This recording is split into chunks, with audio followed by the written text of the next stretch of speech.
63 साल की उम्र में भारत की एक महिला पावर लिफ्टिंग में चार गोल्ड मेडल जीत चुकी है। कौन है ये महिला, चलिए जानते हैं। केरल की 63 साल की रिनी ठकराल जी ने आज से 10 साल पहले वर्कआउट करना शुरू किया था। वर्कआउट में वो वेट लिफ्टिंग भी करती थी। साल 2019 में जब रिनी जी के ट्रेनर ने उनकी वेट लिफ्टिंग देखी तो उन्होंने रिनी जी को पावर लिफ्टिंग कॉम्पिटिशन में भाग लेने के लिए कहा, जिसके बाद रिनी जी ने डिस्ट्रिक्ट लेवल से लेकर नेशनल लेवल तक सभी कॉम्पिटिशन में भाग लेना शुरू कर दिया। और इस साल मई के महीने में अल्लापुरा में हुई एशियन मास्टर्स चैंपियनशिप में रिनी जी ने स्क्वाट्स, बेंच प्रेस और डेडलिफ्ट में गोल्ड मेडल जीत लिया। यही नहीं, पिछले वीक में ही मंगोलिया में हुई world masters power lifting championship में रिनी जी ने 3 और गोल्ड मेडल भी जीत लिए। जिस उम्र में लोग सारे काम धंधे छोड़कर आराम करने लगते हैं, उसी उम्र में रिनी जी अपने अंदर मेहनत और पैशन के जज्बे के चलते गोल्ड मेडल जीत रही हैं। तो गाइस, रिनी जी के इस अद्भुत जज्बे के लिए हम उन्हें सलाम करते हैं। हमारी भारतीय सेना ने अफ्रीका में उग्रवादियों के बीच फंसे 233 गोरखा जवानों को कैसे बचाया था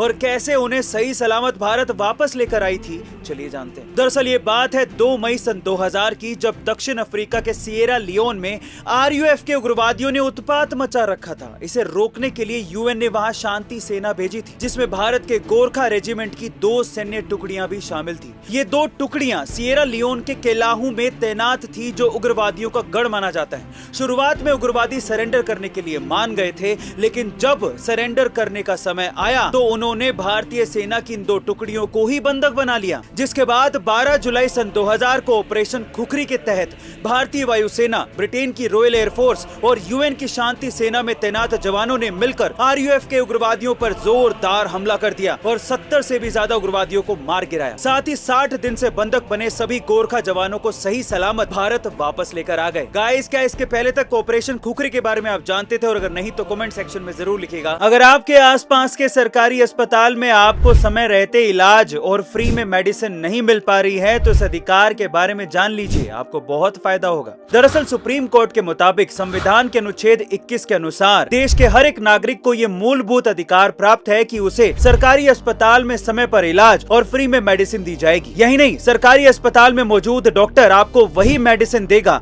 जो उस अस्पताल में उपलब्ध है। अगर ऐसा नहीं होता, यानी आपका समय रहते इलाज नहीं किया जाता या फिर आपसे मेडिसिन के लिए पैसे मांगे जाते हैं, तो इस स्थिति में आप CMO और DM को शिकायत कर सकते हैं। और अगर वहां से कोई रिस्पॉन्स ना मिले तो आप नेशनल ह्यूमन राइट्स कमीशन के दिए गए टोल फ्री नंबर पर भी शिकायत दर्ज करवा सकते हैं। अपने अधिकारों के बारे में जागरूक रहें और ये वीडियो ज्यादा से ज्यादा लोगों के साथ शेयर करें ताकि जागरूकता फैल सके। गाइस, अगर आप राजस्थान की राजधानी जयपुर गए हैं तो आप लोगों ने हवा महल तो जरूर देखा होगा, लेकिन हवा महल के बारे में एक फैक्ट शायद आप नहीं जानते।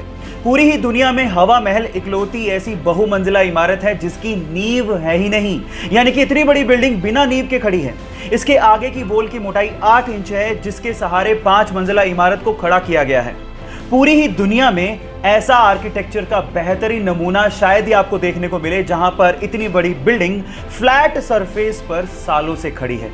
गाइस, इंडिया भी आर्किटेक्चर में किसी से कम नहीं है, तो इसके लिए एक लाइक तो बनता है।